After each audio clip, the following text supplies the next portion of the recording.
Good morning, I'm Clinton Griffiths. Can a new farm bill get done by the end of 2024? Some members of the Senate Ag Committee hearing saying yes, and they talked with Ag Day's Michelle Rook at a farm bill listening session recently in South Dakota. At a farm bill listening session held here in South Dakota, Senate Ag Committee members expressed confidence that they can get the farm bill done yet in 2024, and they want to put more farm back in the farm bill. Ranking member John Bozeman told attendees House Ag Committee Chair G.T. Thompson will release the chairman's mark in early May and has resolved the controversial SNAP changes. What we'd like for him to do is go ahead.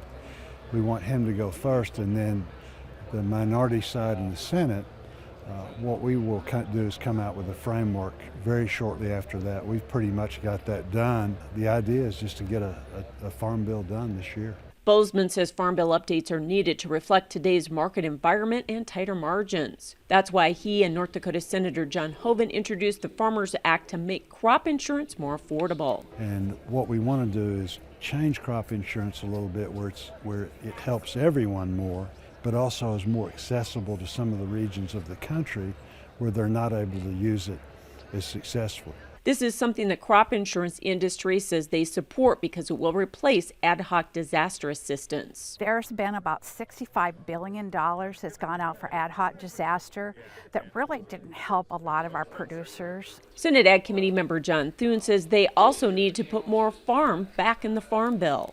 The nutrition title, for example, the climate issues, that's become a big priority for a lot of particularly Democrats on the Ag Committee and more generally in the Senate. When we say that, what we're talking about is those parts of the Farm Bill that focus on production agriculture. The reference price increase is something the Soybean Association is pushing for, as the current level is only $8.40 a bushel. Yeah, reference prices at this time are just well below what they should be.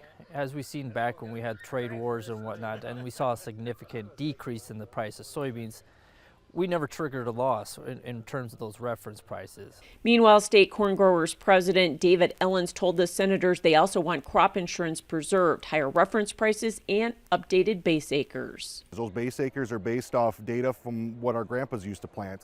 And now that the Corn Belt has moved west and north, we need those to, reflect of what's actually being planted out there. While this will cost more money, Thune says senators are pushing for updates on reference prices and base acres. And Bozeman thinks they can find the money in the CCC. I think that's a viable option. A lot of money's being spent in the CCC, a lot of money left over. But with the Farm Bill costs estimated at $1.5 trillion over 5 years, they say the changes are a small cost compared to 80% for nutrition programs. And food security is national security. I'm Michelle Rook reporting for Ag Day.